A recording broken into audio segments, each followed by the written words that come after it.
Hydatidiform mole or molar pregnancy. It is a type of benign gestational trophoblastic disease. Now, these gestational trophoblastic diseases, they are a group of diseases that occur in connection with any gestational event. Broadly, they are divided into three types.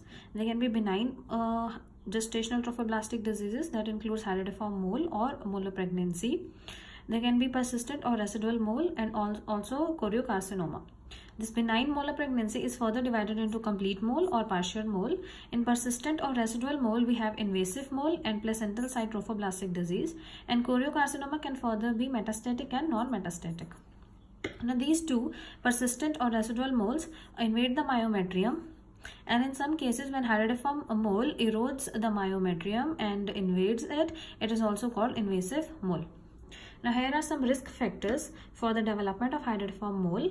The first one and the most important one is extreme ages of women. Either the woman is very young, less than 20 years of age, or the woman is more than 40 years of age, that is more prone to development of molar pregnancy. Second is consumption of oral contraceptives are also related. Then geographical and environmental influences, because the prevalence of this disease is seen higher in eastern countries as compared to western ones. Then vitamin A, beta carotene or folic acid deficiency in diet also makes the women prone. Then if a woman has some history of molar pregnancy, then there are 2 to 10% chances that again the subsequent pregnancy will be molar in that woman. Now we come to classification and pathogenesis. There are two forms of this disease. Either it can be a complete mole or it can be a partial mole, and the whole abnormality lies in abnormal fertilization. Because there is abnormal fertilization, that is why we have abnormal placental growth and development of molar pregnancy. Now in complete mole, what happens is we have a ovum that is not normal, because this ovum is without any nucleus. We have anucleate ovum here that gets fertilized by a normal 23x sperm. Now this fusion of the sperm and ovum will cause duplication of sperm and producing 46x eggs.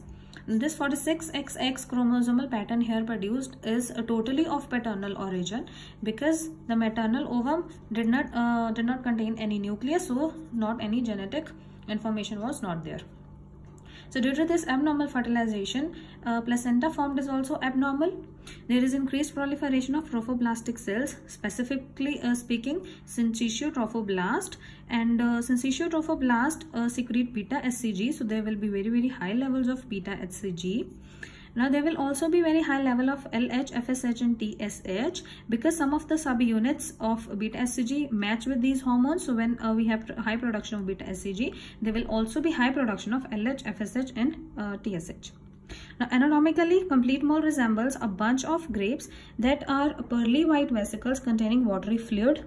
Like this, there will be pearly white vesicles that resemble a bunch of grapes with small stalks, and they will fill the uterus, and they contain watery fluid because of hydropic degeneration that they undergo. Now in this case, we do not have any fetus, amniotic sac and placenta. All the three structures are absent, but the villus structure here is preserved, and complete mole has a very high risk of developing malignancy. Now, in contrast to complete mole, here in partial mole, what we have is the ovum here is normal, contains 23X pattern chromosomes, but it is fertilized by two coming sperms.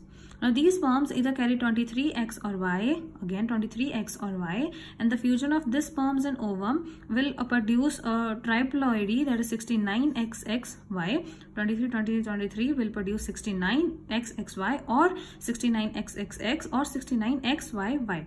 But the most common one here is 69XXY. Again, here in partial mole, there is abnormality in placenta, but here what is the difference is that we have a focal hydropic degeneration as compared to complete mole, where we had diffuse hydropic degeneration. Here trophoblastic hyperplasia is there, but the cells that are involved, they are cytotrophoblast, in contrast to syncytial trophoblast that were involved in complete mole. So now here cytotrophoblasts are not known to secrete any SCG. So the SCG levels in blood will be normal or even slightly increased in some cases. Now anatomically, partial mole resembles placenta.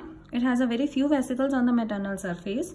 There is an identifiable fetus that will show gross malformation. The fetus will not be normal, intrauterine growth retardation and even intrauterine death.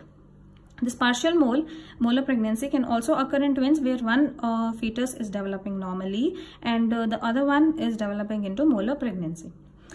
In case of partial moles, here we have low risk of malignancy.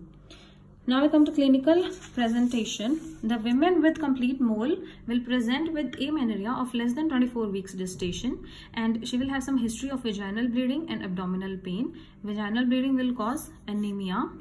There will be passage of vesicles in case abortion takes place.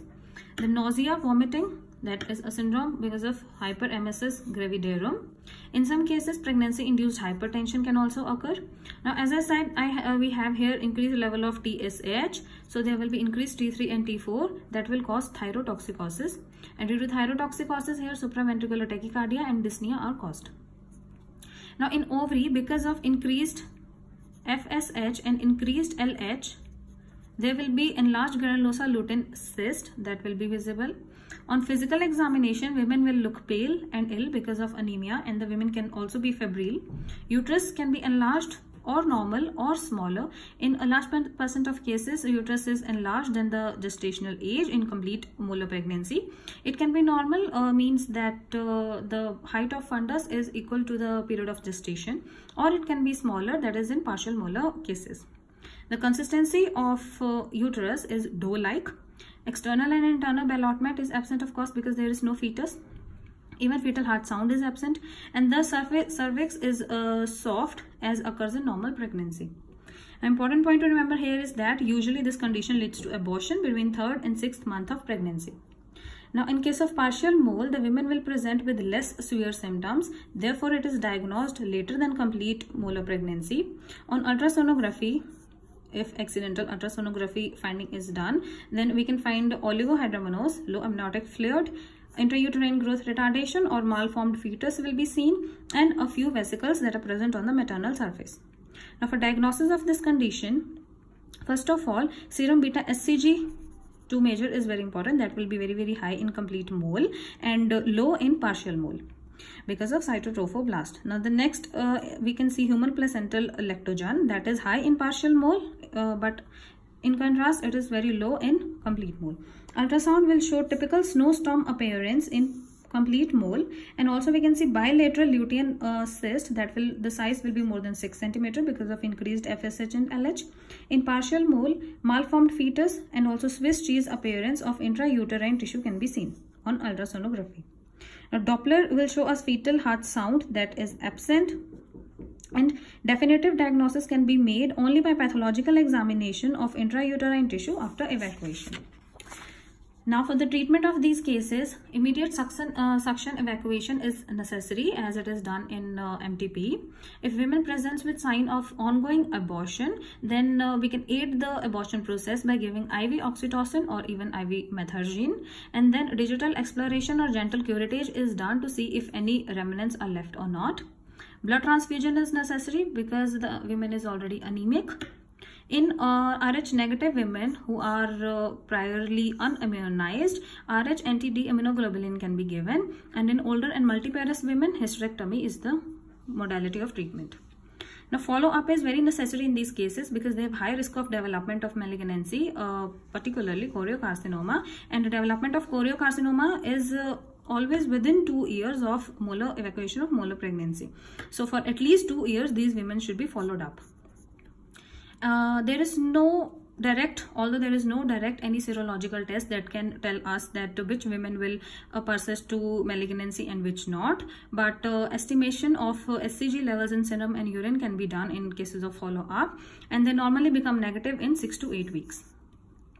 Then avoidance of pregnancy is very necessary, preferably by barrier methods, because if a woman becomes pregnant in the follow-up period, then beta SCG will interfere with the normal beta SCG levels, and we will not have proper regression. Then prophylactic chemotherapy in some high-risk cases it is necessary, and it is done with methotrexate. In high-risk cases, for example, if the woman is in extreme ages, very young, or women more than 40 years of age who did not undergo any hysterectomy. If the woman is not in a situation for a follow-up, she cannot come for a follow-up, then it is better to give a prophylactic chemotherapy. If initial beta HCG levels were very high, then also it is necessary to give prophylactic chemotherapy. And if there is no satisfactory regression of beta HCG, that is, it does not become negative in 6 to 8 weeks, then also prophylactic chemotherapy is necessary.